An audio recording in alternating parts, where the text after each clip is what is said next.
Bonjour à tous. Aujourd'hui, on va parler du logiciel KiCad qui vous sera très utile indispensable même, pour votre BE-DELEC ou qui vous a peut-être déjà servi si vous êtes en PET.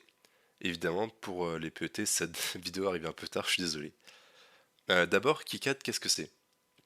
KiCad est un logiciel qui va vous permettre de saisir le schéma d'un circuit et d'en réaliser le circuit imprimé. En tout cas, de router le circuit imprimé pour qu'ensuite vous puissiez envoyer ce routage à quelqu'un qui va pouvoir l'imprimer. Ce que KiCad ne peut pas faire, par exemple, euh, ce qui contredit un peu cette phrase qui est un peu mal formulée, je pense, KiCad ne permet pas de simuler. Le problème, c'est que du coup, vous ne pouvez pas passer sur KiCad, enfin, vous pouvez techniquement, mais je vous conseille pas de passer sur KiCad avant de vous être assuré que vous avez un schéma fonctionnel, un circuit fonctionnel.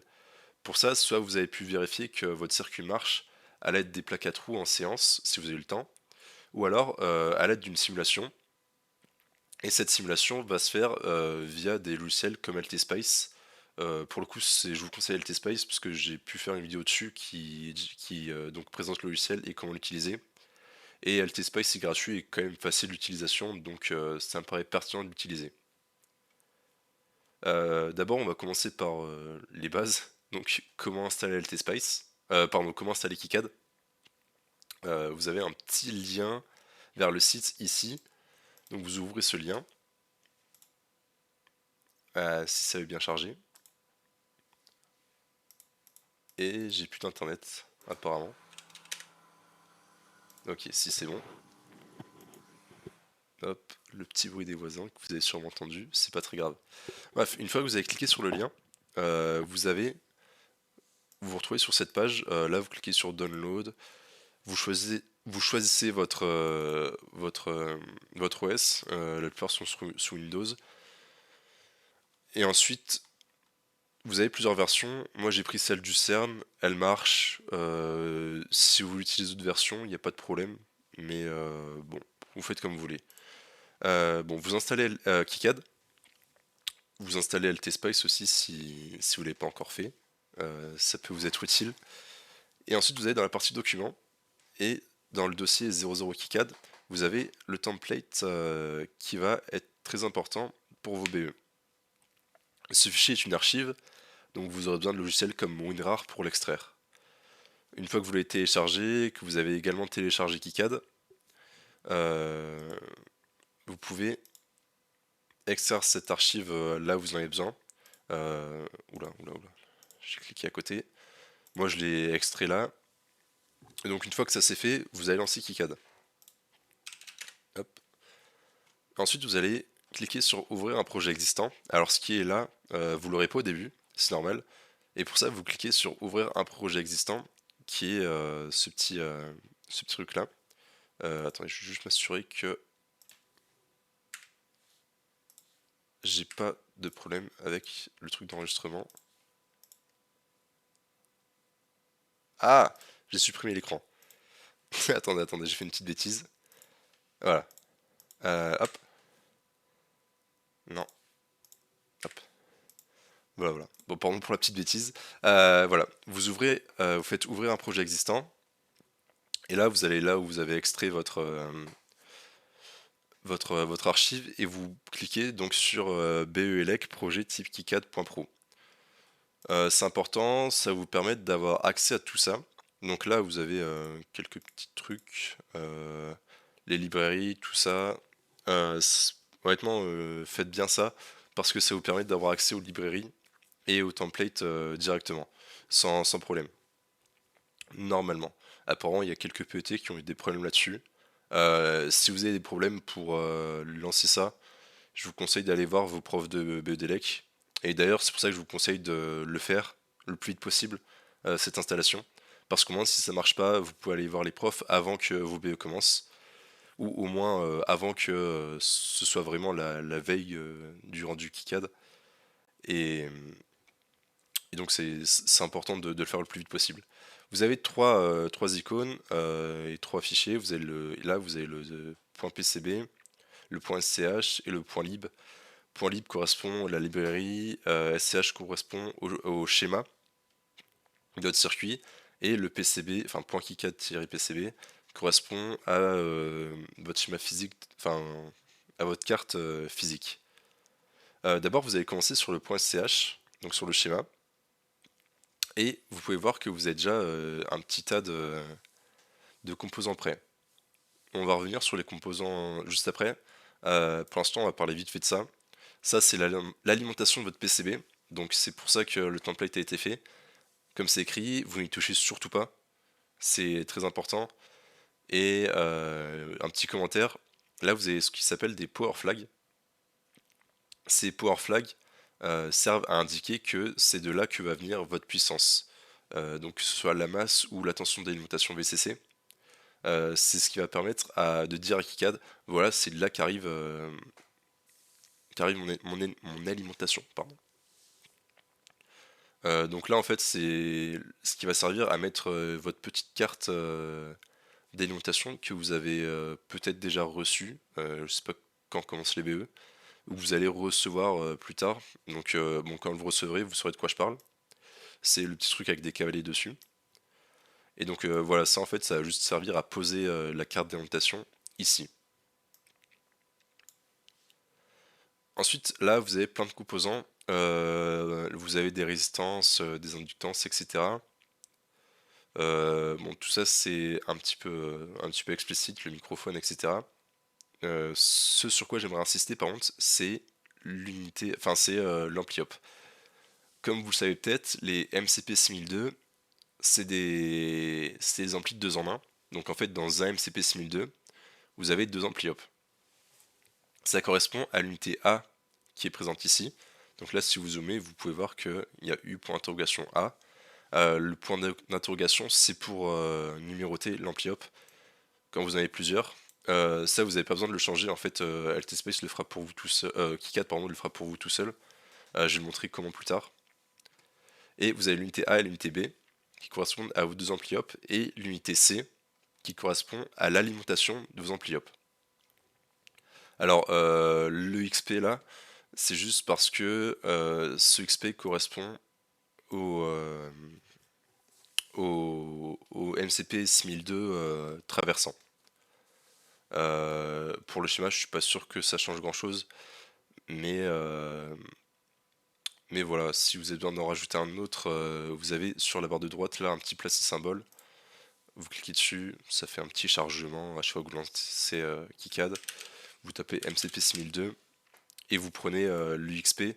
Pourquoi l'UXP? C'est puisque là vous avez différents packaging, donc DFN, MSOP, DIP, SOIC.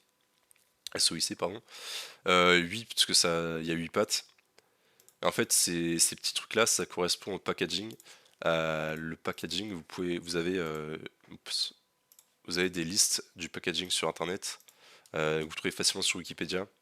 Donc là, vous pouvez voir que pour les through all, donc les composants traversants, il y a le DIP et c'est le seul qui correspond. Hop, ces petites parenthèses ampli-op. Voilà. Ce qui est très important pour les ampli-op, c'est que un MCP 6002, c'est ces trois unités. Donc en fait, dès que vous voulez placer un MCP 6002, vous devez placer ces trois unités, même si vous avez d'utilité que pour 3 transistors. Par exemple, vous en aurez 4 sur votre schéma KiCad, c'est pas un problème. Vous appuyez sur C pour copier les composants avec la souris dessus. Voilà, donc bon là si vous voulez mettre des composants, vous faites votre schéma, vous faites un peu ce que vous voulez. Oups.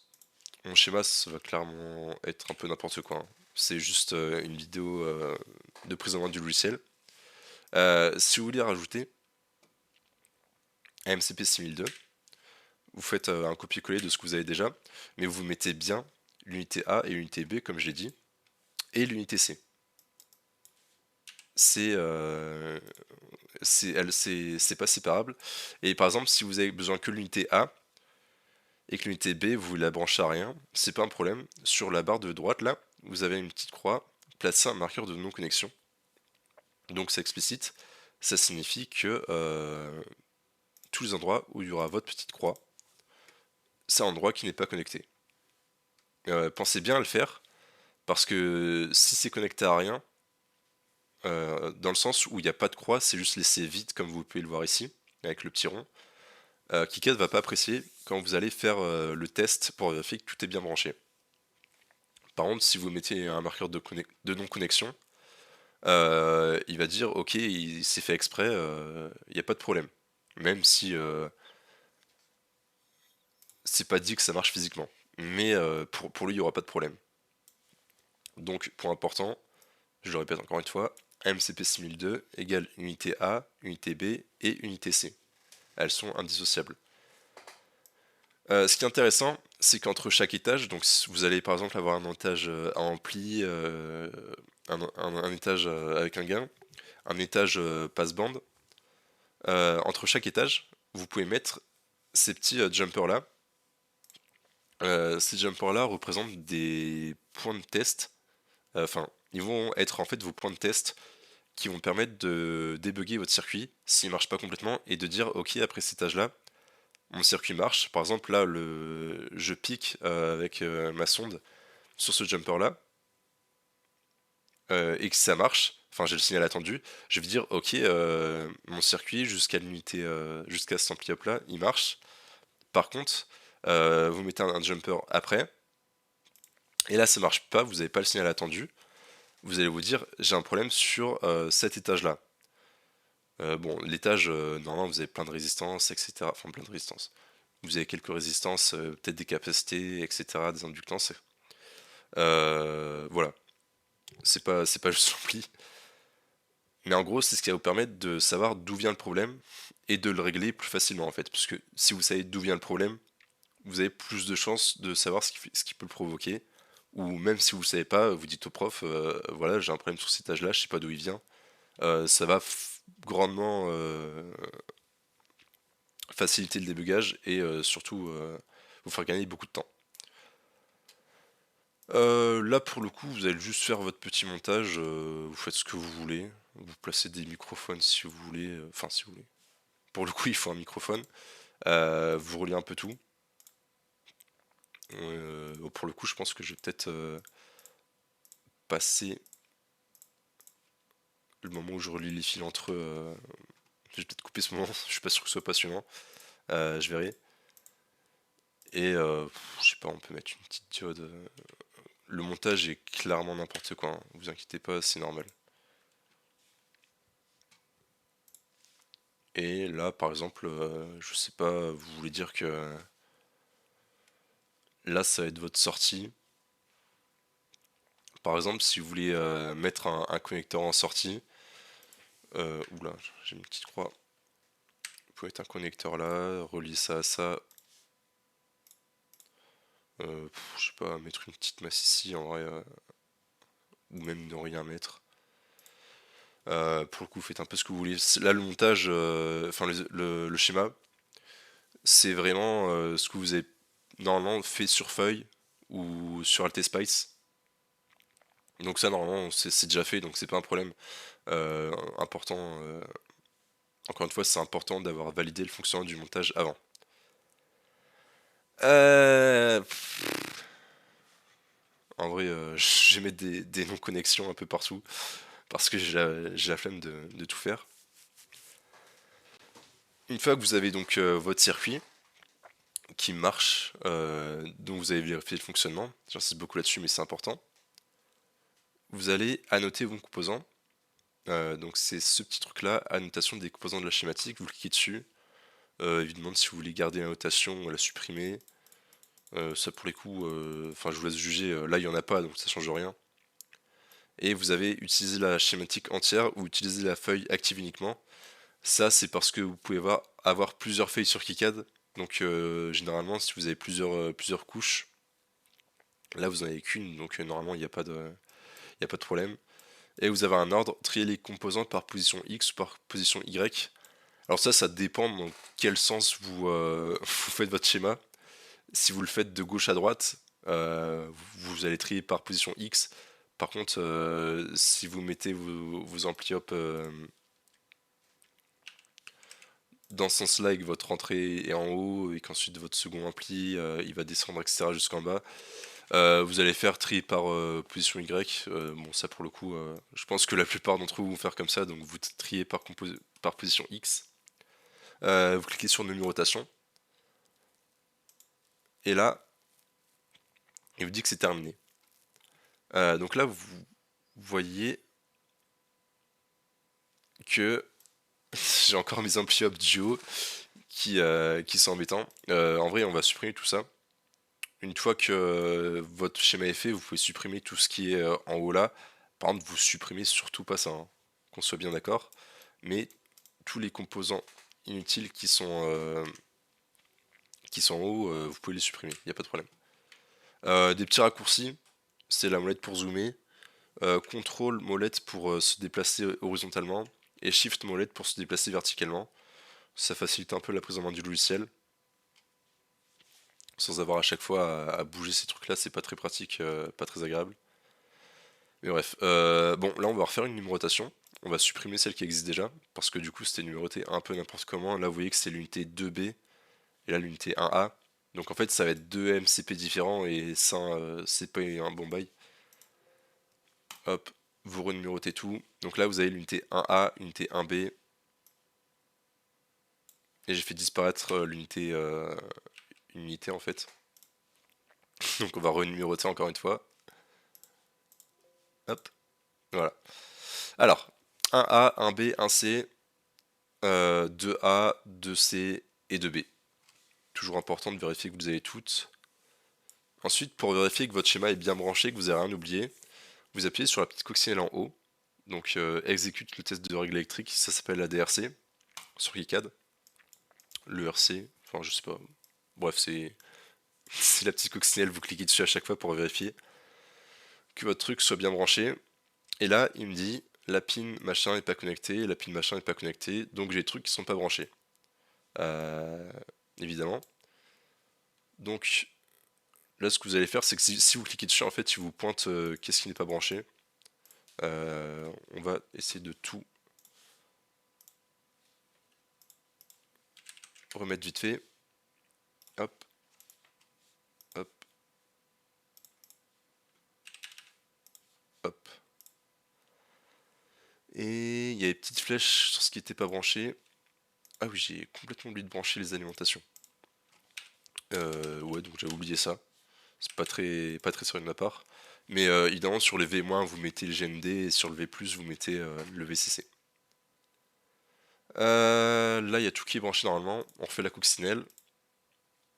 Et j'ai encore oublié de brancher un truc. C'est quoi? Ah, c'est ça. Ok, oula. Hop, hop. Je vais mettre des masses sur mes amplis up d'ailleurs. Hop. S'il y a plusieurs symboles qui se chevauchent un peu, et que vous appuyez sur Supr pour supprimer, ou M pour déplacer, etc., il va vous demander quel symbole vous voulez supprimer. Enfin, sur quel symbole vous voulez effectuer l'action. Moi, c'est ça, c'est la petite croix. Donc, LT-Spice est plutôt sympa là-dessus. Ça vous permet d'éviter de supprimer des trucs qui sont assez proches et de supprimer le mauvais truc par inadvertance. Voilà, donc là, j'ai pas d'erreur. Il m'est fini, donc il est content. Et une fois que ça c'est fait, vous allez devoir associer des empreintes à vos composants. Alors pour ça, vous cliquez sur la troisième icône là, enfin la troisième icône de cette, en partant de celle-là quoi, et vous avez assigné les empreintes des composants de la schématique. Vous cliquez dessus, vous patientez, ça vous charge un peu, ça peut être plus ou moins long en fonction de votre ordi. Bon, rien de très passionnant.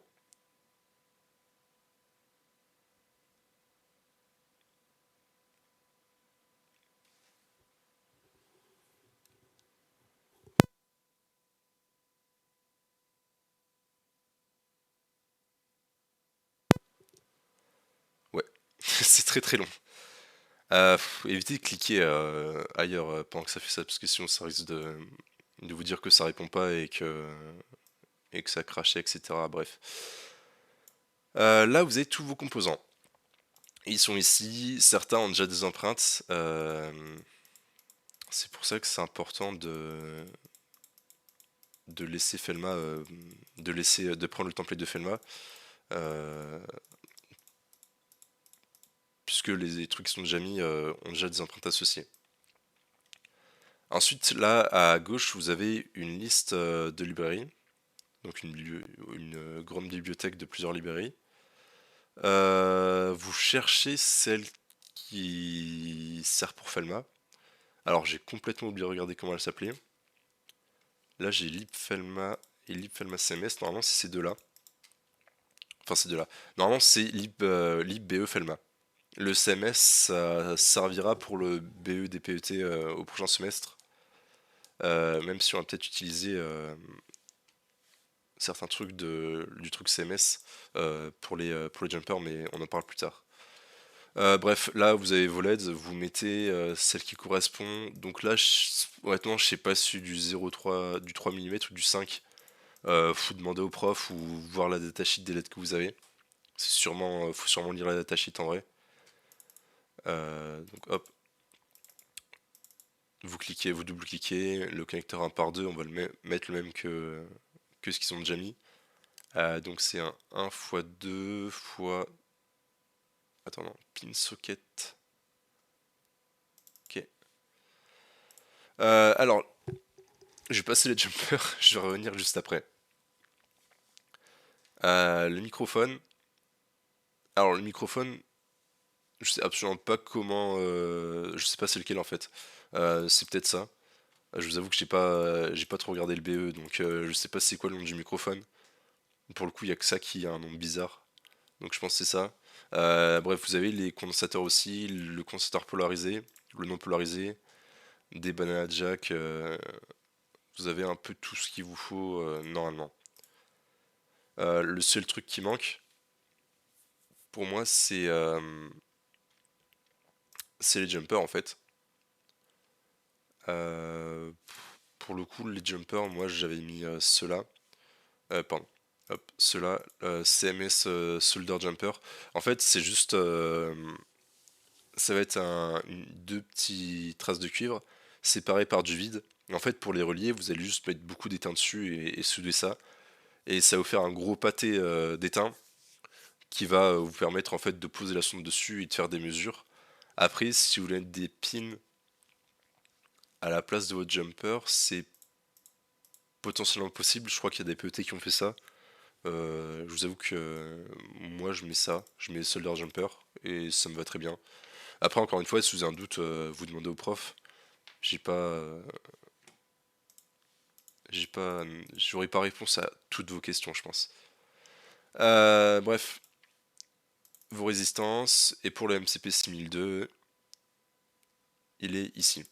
Deep 8, Deep 8. Encore une fois, le Deep pour dire que c'est le traversant, comme on a pu voir sur le packaging de tout à l'heure que j'ai fermé.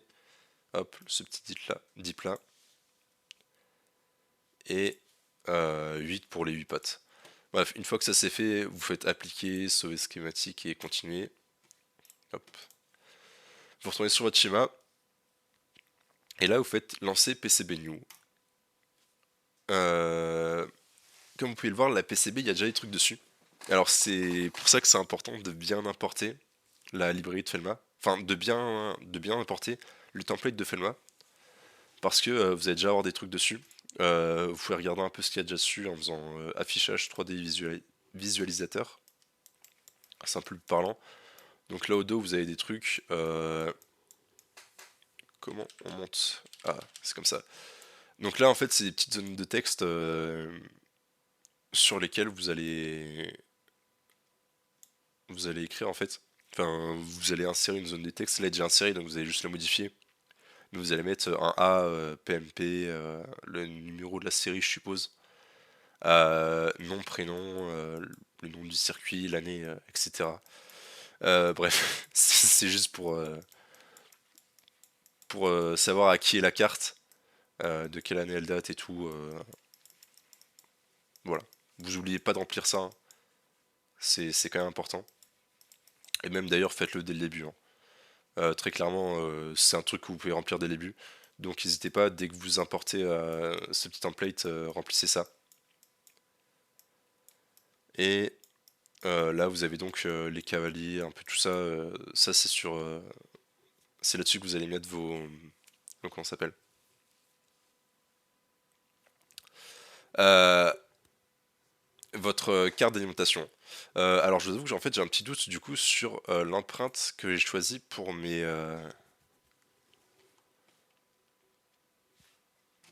ce connecteur là. Je pense que c'est pas un pin socket. Ça doit être un pin header plutôt. Je pense que c'est un pin header. En fait, ceux-là, vous touchez surtout pas. Évidemment, J2, J3, J4, parce que c'est l'alimentation. Ils s'appelleront pas comme ça, je pense, sur le truc, mais vous voyez leur nom là. J2, J3, J4, J5. Vous y touchez surtout pas, c'est ceux qui sont déjà faits de base, vous changez rien là-dessus. J'insiste dessus, hein, mais vous allez tout casser sinon. Enfin, vous avez pas tout cassé, mais je pense que vous m'avez compris. Bref, retour à la PCB. Vous allez faire une mise à jour du PCB à partir du schéma. Mais en fait, avant de faire ça, il y a quelque chose qui est important, c'est rentrer les règles de routage. Pour ça, vous avez option du CI, qui est ici. Vous avez classe d'équipote. Et ensuite, là, vous avez tous vos paramètres de routage, donc les largeurs de piste, le diamètre de via, etc. Alors tout ça, c'est des paramètres qu'il faudra régler, ou peut-être qu'ils sont déjà réglés en fait. Ça pour le coup, je vous avoue que je l'ai réglé l'année dernière, mais ils sont peut-être déjà réglés vu que Felma a utilisé un template. C'est fort possible. Pour en être sûr, vous vérifiez si c'est cohérent avec le PDF qui est ici. Alors, ça va être celui-là. Oui, c'est celui-là. Euh, vous êtes censé avoir les règles de routage quelque part, mais elles y sont plus. Ce PDF, évidemment, n'hésitez pas à le regarder. Alors, soit je suis aveugle, soit ils ont pu les. Ils ont enlevé les règles de routage. Je pense qu'ils ont enlevé ça par rapport à l'année dernière et c'est un truc qui doit déjà être fait. Donc, oubliez ce que je vous ai dit. Normalement, c'est déjà fait, vous n'avez pas besoin de toucher à ça. Hop.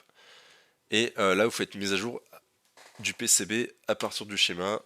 Mise à jour PCB. Voilà. Et là, en fait, vous allez avoir tous vos composants. euh, le microphone, etc. Vous allez avoir des lignes blanches pour dire où est-ce qu'il faut relier tout ça. Là, vous voyez, il faut que je le mette à la masse. Donc, par exemple, je vais mettre peut-être un peu ici pour éviter de le coller à la carte d'alimentation. Vous appuyez sur M pour bouger vos trucs, hein. Pensez bien utiliser les raccourcis, sinon ça va être très vite insupportable. Et en vrai, essayez de suivre votre schéma. Donc là, vous voyez que j'ai le microphone, ensuite j'ai R1, ensuite j'ai l'unité 1A. Enfin, ensuite j'ai l'unité 1, pardon. Là, vous voyez que le MCP 6002, c'est juste U1. Et il y a tout qui est fait. Il y a le A, l'unité A, B, C qui est déjà dedans. Donc j'avais dit R1. Vous la collez au microphone. Hop. J'avais quoi ensuite? J'avais R2. Euh, ouais, alors. On va plutôt mettre dans l'autre sens en fait. Parce que l'entrée. Bon, ouais, je vais faire ça. C'est pas très beau, mais c'est pas grave. Voilà, parce qu'en fait, vous voyez que votre résistance, elle doit être reliée à ce pin là 3. Et en fait, sinon, il aurait fallu passer de l'autre côté. Bon, le routage, en vrai, vu que l'alimentation est déjà faite, vous n'avez pas trop le choix. Il y a pas. C'est vraiment de l'expérience, le routage. Je pense que vous allez tous passer pas mal de temps dessus à faire, à refaire, etc. Le seul conseil que j'ai à vous donner, c'est bon courage.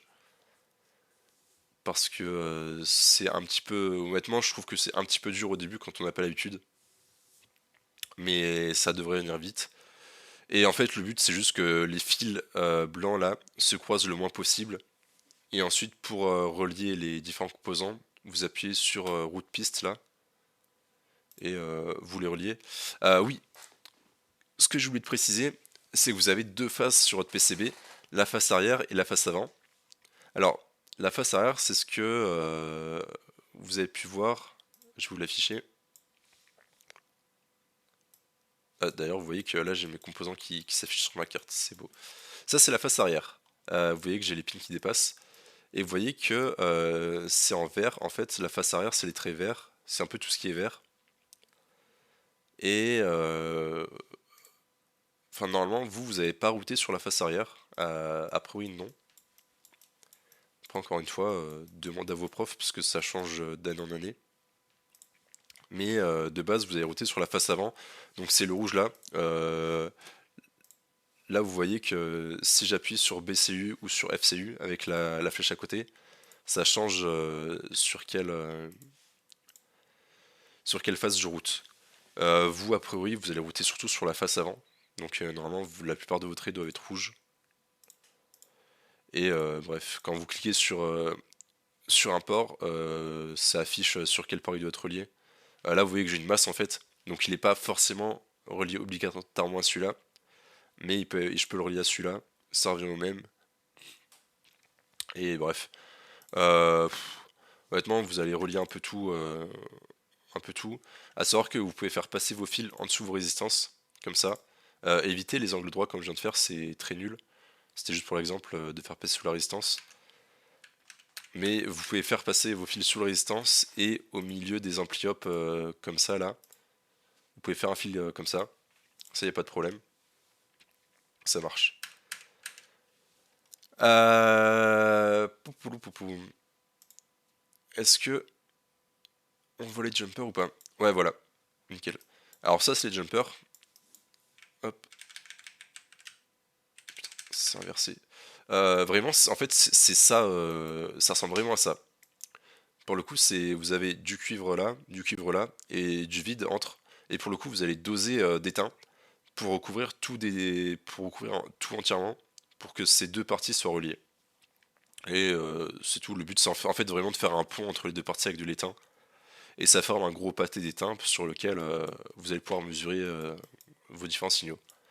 Bref, là vous voyez les différentes traces de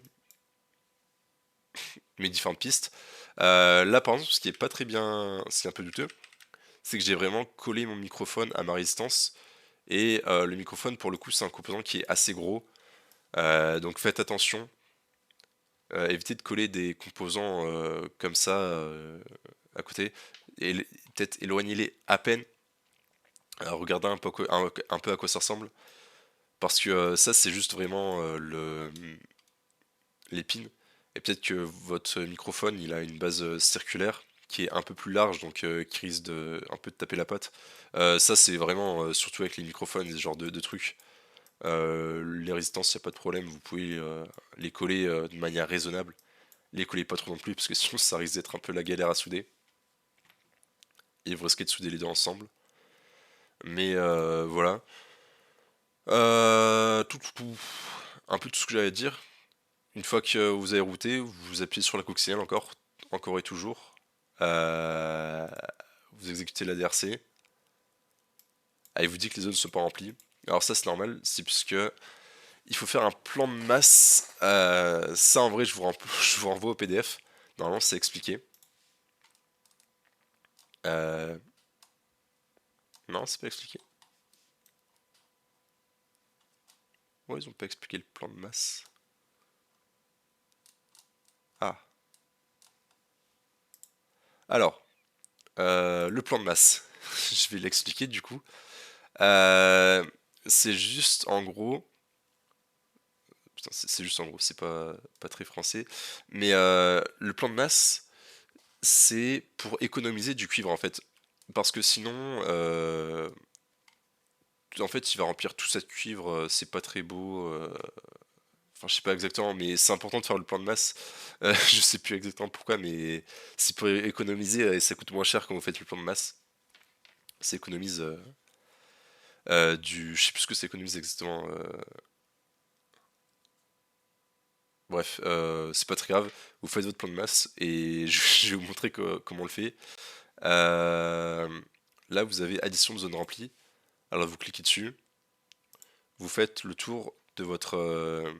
Vous cliquez dans un des coins de votre carte. Ah, mais il a déjà fait leur plan de masse. Ah, le plan de masse est fait d'un côté, mais pas de l'autre. C'est étrange. Bref, c'est pas grave. Le plan de masse de la face arrière est déjà fait. Donc, je le vois avec les petits traits qui sont là. Donc, normalement, vous n'avez pas besoin de le refaire. Par contre, il va falloir que vous fassiez celui de la face du haut. Donc là, vous allez dans addition de zone remplie. Vous cliquez sur un des coins de la carte. Et vous cliquez, vous sélectionnez bien la couche FCU et GND pour bien faire un plan de masse. Et vous faites le tour de votre carte. Votre carte, vous allez peut-être réduire la taille, je sais pas, ça dépend. Et là, vous voyez qu'il m'a rempli la zone avec ma masse. Bon, évidemment, il n'y a rien qui est relais, donc ça va pas. Mais c'est pas très grave, c'est juste pour l'exemple. Et bon, voilà, vous savez faire un plan de masse. Vous pouvez voir qu'il le voit bien. Hop, si je le cache, vous avez bien les petits traits rouges là de ce côté-là qui signifie qu'il y a un plan de masse. Donc c'est important. Il y en a même autour, ce qui est assez drôle. J'avais jamais vu que KiCad faisait des traits autour comme ça. Ah oui, c'est normal, c'est parce que j'ai fait le tour. C'est normal, c'est parce que j'ai choisi cette option-là au lieu de choisir celle-là. Bref, vous avez bien les petits traits noirs, les petits traits rouges, pardon, qui vous indiquent le plan de masse, etc. Ça, le plan de masse, vous faites à la fin, vraiment quand vous avez tout routé. Et ensuite, vous faites la petite coccinelle, exécuter DRC. Je sais pas pourquoi il me dit de remplir. Ça, pour le coup, je vous avoue, je sais pas trop. C'est peut-être parce que si le plan de masse doit être fait derrière. Bref, coccinelle, il vous dit pas de trop près d'un élément. Ouais, bah voilà. Mon microphone est beaucoup trop près de ma résistance et il est pas content. Ah non! Ah non, c'est pas ça. Non, il dit que le pad de R1 est trop proche du texte qui est derrière. Donc, bah, faut éviter de mettre la résistance là, en fait, c'est tout. Vous déplacez le GND, honnêtement. Déplacez plutôt la résistance. Euh, je sais pas si les profs apprécient que vous déplaciez le GND. Enfin, le label GND, normalement, c'est pas très grave, mais bon. Voilà, voilà. Un peu tout ce que j'avais à dire. Un petit détail, vous pouvez choisir des différentes longueurs de grille. Donc en fait, ça c'est plus pour tracer. Là, vous voyez que j'ai vraiment très peu de précision. Mais par contre, ça permet de faire des traits très droits. Par contre, si je mets une grille beaucoup plus faible, euh, j'ai une grande précision. Mais les traits seront pas forcément droits, etc. Enfin, là pour le coup, c'est du routage, donc ce sera droit. Mais voilà, vous avez juste cette petite grille qui permet d'avoir plus ou moins de précision. Ça, je vous laisse gérer avec ça. Normalement, il n'y a pas trop de problème là-dessus. Et je pense avoir parlé d'un peu tout. Tout ce qui était vraiment important, toutes les bases de KiCad. J'espère que ça aura servi aux PMP qui regarderont cette vidéo pour leur BE qui commence bientôt, ou qui a peut-être déjà commencé. Je me suis pas renseigné. Mais voilà, ça conclut cette petite vidéo KiCad. Elle a duré un petit peu de temps, mais normalement j'ai couvert à peu près toutes les bases. Je vous souhaite une bonne journée et puis peut-être à la prochaine au club.